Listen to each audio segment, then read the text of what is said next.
Hi అండి. అందరికీ నమస్కారం. Welcome to Shanvi's vlogs. ఈరోజు మనం గుల్ల మైసూర్ పాక్‌ని ఎలా తయారు చేయాలో, ఆ టిప్స్, ట్రిక్స్ ఏంటో మనం ఈరోజు ఈ వీడియోలో తెలుసుకుందాం.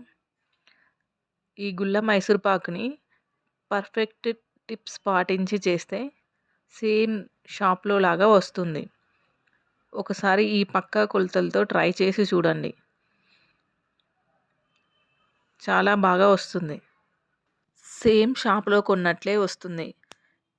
మరి ఆ పర్ఫెక్ట్ టిప్స్, ట్రిక్స్ ఈ వీడియోలో మనం తెలుసుకుందాం. నేను చెప్పిన ఈ టిప్స్‌ని పాటించి చేస్తే మైసూర్ పాక్ గుల్లగా వస్తుంది. మరి మైసూర్ పాక్‌ని ఎలా ప్రిపేర్ చేయాలో ఇప్పుడు చూద్దాం. ఫస్ట్ అయితే ఈ కప్పుతో మనం ఒక కప్పు శనగపిండిని ఇలా జల్లించి తీసుకోవాలి. మనం ఏ కప్పుతో అయితే తీసుకుంటున్నామో అదే కప్పుతో షుగర్‌ని, నెయ్యిని కూడా తీసుకోవాలి. అలా ఒక కప్పుని జల్లించి పక్కన ఉంచుకున్న తర్వాత స్టవ్ మీద ఒక మందంగా ఉన్న గిన్నె నుంచి అదే కప్పుతో 2 కప్పుల షుగర్‌ని వేసి పక్కనుంచేసుకోండి. సేమ్ అదే కప్పుతో ఇలా 2 గిన్నెల నెయ్యిని వేసుకొని పక్కన స్టవ్ మీద హీట్ చేసుకోండి లో ఫ్లేమ్‌లో. ఒక కప్పు శనగపిండికి 2 కప్పుల నెయ్యి, 2 కప్పుల షుగర్ ఈ కొలత గుర్తుంచుకుంటే మైసూర్ పాక్ రెడీ. ఇప్పుడు షుగర్ బౌల్‌ని స్టవ్ మీద ఉంచి మనం 2 కప్పుల షుగర్‌ని తీసుకున్నాం కదండీ! ఆ కప్పులో పావు కప్పు వాటర్‌ని ఇలా వేసుకొని మీడియం ఫ్లేమ్‌లో కలుపుతూ ఉండండి. ఒక తీగ పాకం వచ్చేదాకా ఈ పాకంను కలుపుతూనే ఉండాలి. లేదంటే పాకం అడుగంటిపోతుంది.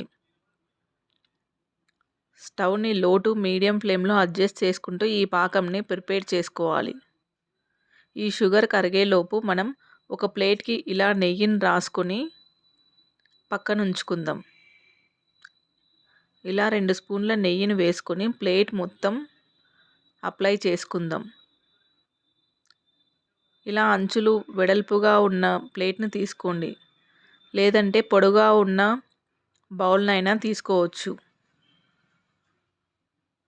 ఇప్పుడు ఈ ప్లేట్‌ని పక్కనుంచేసుకోండి. చూడండి ఇక్కడైతే షుగర్ మొత్తం కరిగిపోయింది. మధ్య మధ్యలో పాకం వచ్చిందేమో చెక్ చేసుకుంటూ ఉండాలి. ఒక తీగ పాకం వస్తే సరిపోతుంది.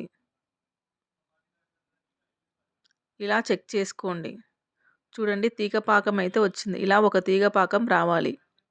ఇలా వచ్చిన తర్వాత కొద్ది కొద్దిగా శనగపిండిని యాడ్ చేసుకుంటూ ఇలా స్పీడ్‌గా శనగపిండిలో ఉండలు లేకుండా కలుపుకోండి. ఇలా మధ్య మధ్యలో ఉన్న శనగపిండి ఉండలను ఇలా ప్రెస్ చేస్తూ కలుపుకోండి. మనం వేసుకున్న శనగపిండి కుక్ అయినప్పుడు ఇలా బబుల్స్ వస్తాయి. ఇలా బబుల్స్ వచ్చినప్పుడు ఇంకొక స్పూన్ శనగపిండిని యాడ్ చేసుకొని ఇలా స్పీడ్‌గా కలుపుకోండి. ఈ బబుల్స్‌ని మధ్య మధ్యలో అలా ప్రెస్ చేస్తూ కలుపుకోండి. ఒకవేళ గరిటెతో కలుపుకోవడం రాకపోతే ఒక విస్కర్‌తోనైనా స్పీడ్‌గా కలుపుకోండి. ఇలా ఒక్కొక్క స్పూన్‌ని యాడ్ చేసుకుంటూ శనగపిండి మరిగే వరకు వెయిట్ చేయండి. ఇలా బబుల్స్ లేకుండా చేసుకోవాలి. బబుల్స్ ఉంటే మైసూర్ పాక్ గుల్లగా రాదు. ఇలా ఒక్కొక్క స్పూన్ యాడ్ చేసుకుంటూ కలుపుకోండి. ఇలాగే మొత్తం శనగపిండిని స్టెప్ బై స్టెప్ వేసుకుంటూ కలుపుకోవాలి. ఈ మైసూర్ పాకును నేను చెప్పిన ట్రిక్స్‌తో సేమ్ ఫాలో అయితే సేమ్ షాప్‌లో లాంటి గుల్ల మైసూర్ పాకును ఈజీగా ఇంట్లోనే ప్రిపేర్ చేసుకోవచ్చు. ఇంకెందుకు ఆలస్యం? మీరు ఒకసారి ఈ మైసూర్ పాకును ట్రై చేసి ఎలా కుదిరిందో కామెంట్ చేయండి. మీ ఫ్రెండ్స్ అండ్ ఫ్యామిలీకి షేర్ చేయండి. ఇలా మొత్తం శనగపిండిని వేసుకొని కలుపుకున్న తర్వాత బబుల్స్ వస్తున్నప్పుడు శనగపిండి కుక్ అయినట్లు. ఈ ప్రాసెస్ మొత్తాన్ని లో టు మీడియం ఫ్లేమ్ అడ్జస్ట్ చేసుకుంటూ ఈ మైసూర్ పాకుని ప్రిపేర్ చేసుకోవాలి. ఫస్ట్ టైం ట్రై చేసే వాళ్ళు కూడా ఈ టిప్స్‌ని, ట్రిక్స్‌ని ఫాలో అయితే ఈజీగా మైసూర్ పాకుని ఇంట్లోనే ప్రిపేర్ చేసుకోవచ్చు. ఈ టిప్స్‌ని యాజ్ ఇట్ ఈజ్ ఫాలో అయితే గుల్ల మైసూర్ పాకును ఇంట్లోనే ప్రిపేర్ చేసుకోవచ్చు.